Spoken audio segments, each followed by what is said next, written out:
বিসমিল্লাহির রহমানির রহিম। আসসালামু আলাইকুম। কেমন আছেন সুপ্রিয় ভিউয়ার্স? আজকে একটা কুকিং ভিডিও নিয়ে চলে আসলাম। তো সিলেটের জনপ্রিয় একটা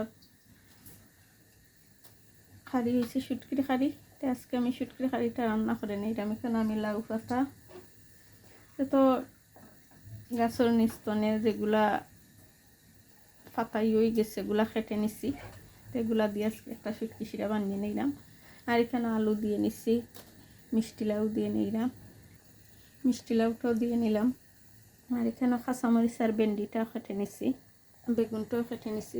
যত আমি একটু লাস্টে দিয়ে দেবো, বেগুনটা গলি যায় বেশি।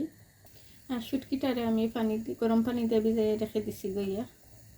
তো শুটকি শিরা আমি বোয়াল মাছ দিয়ে রান্না করব।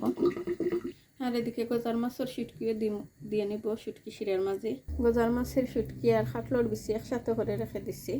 আর যারা যেখান থেকে বসে আমার ভিডিওটা দেখবা প্লিজ লাইক সাবস্ক্রাইব কমেন্ট করে আমার পাশে থাকবা। এদিকে আমি লবণটা দিয়ে নিলাম, হলদি পাউডার আর লাল মরিচের পাউডার দিয়ে নিব। আর এই শুটকির খাড়িটা আমরা কিন্তু সিলেটের খুব জনপ্রিয় একটা শুটকির খাড়ি। এখানে আমি রসুন আর পেঁয়াজ দিয়ে নিলাম। আর এদিকে শুটকির পানিটা দিয়ে নিলাম, যেহেতু আমি আবারও শুটকি গরম পানি দিয়ে ভিজাই আবারও দিয়ে নিব। আর এভাবে শুটকির পানিটা দিলে আর শুটকির খাড়িটা একটা গদগদা হয়, এভাবে হয় না, যেমন একটা উদলা টাইপের হয়ে যায়।